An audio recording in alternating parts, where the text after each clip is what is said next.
Bien, veamos ahora la definición de vectores paralelos. Dos vectores son paralelos si tienen la misma dirección, ¿ya? Entonces, por ejemplo, este vector de aquí, A y A' son paralelos. Los puntos P1 y P2 no tienen por qué necesariamente ser iguales, ¿ya? Este vector B, por ejemplo, es dice, ¿no? Tiene dirección opuesta, pero es paralelo. Y acá tenemos que los desplazamientos de A y B de A y A' son iguales porque tienen la misma dirección y longitud. Y el desplazamiento de B tiene la misma magnitud, pero en dirección opuesta. B es el negativo de A. ¿De acuerdo?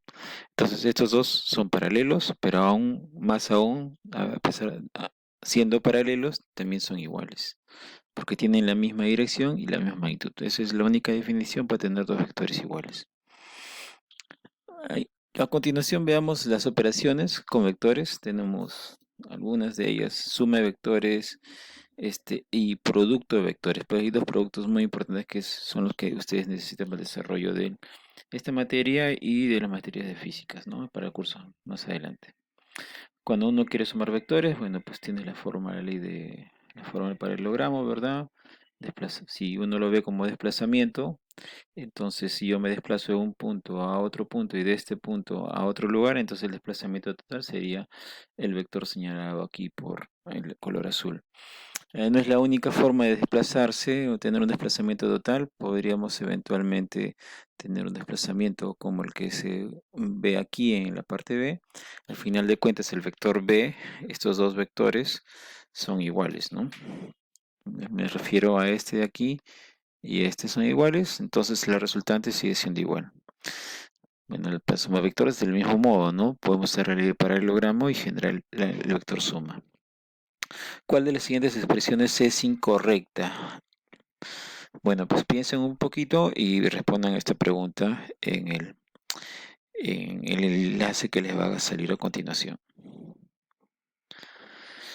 ¿De cuántas formas podemos sumar tres vectores? Bueno, pues si tenemos tres vectores, los podemos colocar según tu conveniencia, ¿no? Es decir, recuerden que yo puedo tener dos vectores iguales. Este vector A será el mismo que este vector que está aquí, ¿no? Si tiene la misma magnitud y la misma dirección, así que si yo quiero sumar A y B, podría poner el vector aquí y la resultante sería la suma de estos vectores A y B. O si quieren pueden poner el vector B aquí, ¿no es cierto? El vector B acá, estos dos vectores son iguales y entonces la resultante va a seguir siendo la misma. Ok, entonces una primera forma, ustedes analizan, primero sumo A y B utilizando la propiedad asociativa y después lo sumo con el vector C y tengo la resultante R, ¿no? O puedo primero sumar B con C y después ese resultante sumarle A y también tengo el vector R, la resultante.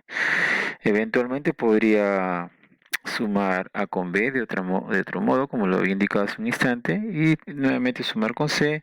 Y el último caso, pues vamos a hacer una secuencia de estos vectores uno tras otro, y la resultante obviamente sería este vector R mostrado aquí a continuación. Si quiero restar vectores, hago lo mismo, simplemente que puedo hacer la suma del vector A con el opuesto, el vector B, y pues como ya hemos visto en el caso anterior gráficamente, podemos sumar estos vectores. ¿De acuerdo? Esa es la suma de vectores, de cualquiera esta forma. Entonces los vectores con la misma magnitud y dirección son vectores equivalentes, o si quieren llámale iguales, y tendrán la misma forma de componentes. Pues lo que estoy diciendo aquí es que el vector P y este vector R van a ser iguales porque tienen la misma dirección y la misma magnitud, ¿no? ¿Cuáles son las componentes de un vector? Bueno, veamos. Un vector A, lo puedo descomponer utilizando un poco las propiedades pitagóricas, ¿no? En ese triángulo rectángulo lo descompongo, dado un sistema coordenado XY. En el eje X es como si fuera la proyección de este vector A sobre el eje X, me da el vector componente a X, ¿no? Y sobre yo hago la misma proyección de este vector sobre el eje Y, entonces tengo el vector componente sobre el eje Y. ¿De acuerdo? Y si tú nuevamente ves por la ley de los paralelogramos, sumas estos dos vectores componentes, sumo el vector componente AX y el vector componente AY, que ya lo hallé, entonces obviamente podré recuperar el vector, el vector A. Y las componentes del vector son las magnitudes de estos vectores componentes, ¿no es cierto? Entonces, fíjate que acá la notación es muy, muy importante que te des cuenta. La componente del, del vector A es la magnitud de este vector componente. Y eso no es nada más que si yo tengo la magnitud del vector A, que recuerden es esto, y lo multiplico por que es lo mismo que poner así en su forma escalar el vector A, multiplicado por el coseno, es simplemente una propiedad trigonométrica, ¿no es cierto? Eso sería el cateto adyacente de ese triángulo rectángulo que tengo aquí. Y del mismo modo, si multiplico la magnitud por el seno, pues tendría la longitud del otro cateto. Y eso, nuevamente, son las componentes del vector A. Acá hay una observación importante, y ya lo recalqué, pero lo voy a decir nuevamente, las componentes no son vectores. Los vectores componentes sí lo son, ¿no? Y acá las componentes no son vectores, son las magnitudes, si quieres llamarle las magnitudes de los vectores componentes. Entonces, dependiendo cómo hayas tú colocado tu sistema de referencia y la orientación de este vector, ¿no? Entonces podemos ver que las componentes pueden ser positivas o negativas, como en este caso, ¿no? En el caso de b de x, la componente en x es negativa, su vector componente apunta en la dirección menos x, o sea, hacia la izquierda. Y b de y es positiva, su vector componente apunta en la dirección y positiva. Ambas componentes, en este caso, si yo las descompongo, son negativas, ¿no? Uno puede ver allí que el coseno de ese ángulo es negativo y el seno del ángulo también lo es, así que es por la regla que hemos visto hace un instante de la magnitud por el coseno del ángulo y la magnitud por el seno del ángulo me dan las componentes, pues como el ángulo acá es más de 180 y menos de 270, entonces esas dos componentes tienen que ser negativas. Si quieres puedes verlo así también.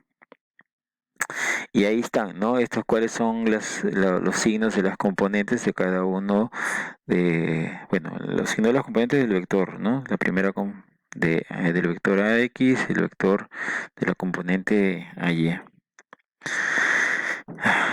Ok, entonces aquí tenemos una siguiente pregunta, ¿no? ¿Cuáles son las componentes X y Y del vector en la figura mostrada?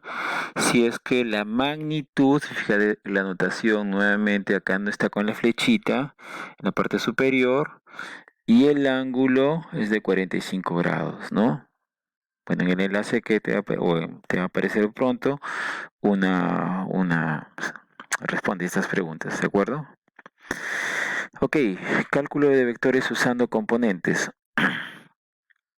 Como ya dijimos, las componentes del vector A son estas cantidades escalares, A seno de teta, A coseno de teta, ¿no? ¿De acuerdo? Entonces recordemos nuevamente que la magnitud lo represento con la letra A, no en negritas y sin el vector en la parte superior. Y pues si tú tienes las componentes, es decir, tienes los catetos de ese triángulo rectángulo, si tienes los catetos de ese triángulo rectángulo, pues la hipotenusa es la magnitud del vector, ¿no es cierto? Y si nuevamente tienes las componentes y quieres saber cuál es el ángulo, pues simplemente usas esta propiedad trigonométrica, donde la tangente del ángulo es el cociente entre el cateto opuesto y el adyacente, y de ahí por tanto puedes encontrar este argumento teta, que es el arco tangente de este cociente. Por ejemplo, ¿no? Y esa es otra pregunta que te la voy a dar para que la resuelvas. Si tengo este vector, pues calcula allí cuál es el argumento, cuál es el valor de teta para para este vector. Recuerda que aquí teta se toma en sentido antihorario. Este sería el ángulo, teta, pues lo quiero que lo calcules, si quieres usar la calculadora, colocando el arco tangente. Y es un buen ejercicio también que practiques con la calculadora. Ok, tenemos la siguiente pregunta. Por favor, verifica el valor de verdad de cada una de estas proposiciones. ¿De acuerdo?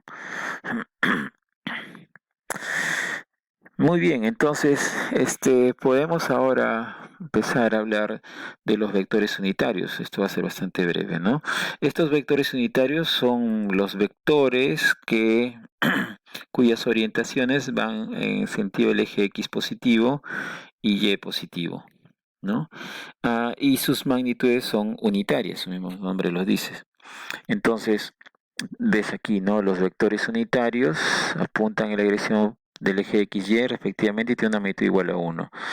Entonces, cuando tú calculas las componentes del vector A, esta componente es la de X, que es esta, y si yo quiero calcular el vector componente, pues ya tengo por el coseno de la magnitud del vector A, ¿no es cierto? El coseno sería, bueno, pues primero la magnitud del vector A por el coseno de ese ángulo, eso es simplemente la magnitud del vector. Y si a esto yo le agrego el vector unitario, pues básicamente es un vector cuya magnitud es la misma que la componente, entonces ahí estaremos determinando el vector componente de A.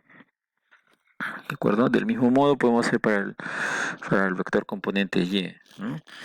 Así ves, entonces claro, aquí lo que estoy viendo es que el vector A lo puedo representar usando los vectores unitarios I y J, y le agregamos las componentes, ¿no? La componente en Y y la componente en X. Y si esto tú lo representas, vamos a ponerlo así, A de X en su forma vectorial, como estoy usando yo 1, 0, 1 punto y coma 0 más A de Y, 0, punto y coma 1, esto no es nada más que el vector AX, AY, es decir, esto es el vector A, ¿no? Estoy redundando un poco en la información mostrada, pero bueno, pues vale la pena poner esto. Y esto nuevamente es el vector A, el vector componente de X, ¿no? Y el vector componente en Y de B. Es ambos, es la misma. Ten cuidado con la notación, fíjate la ubicación de los vectores y en el caso de las componentes no estoy utilizando en la parte superior la flechita, ¿no? Pues bien, te dejo nuevamente un ejercicio para que puedas ver, y en el próximo video vamos a ver las operaciones del producto escalar y producto cruz, que son muy importantes, ¿de acuerdo?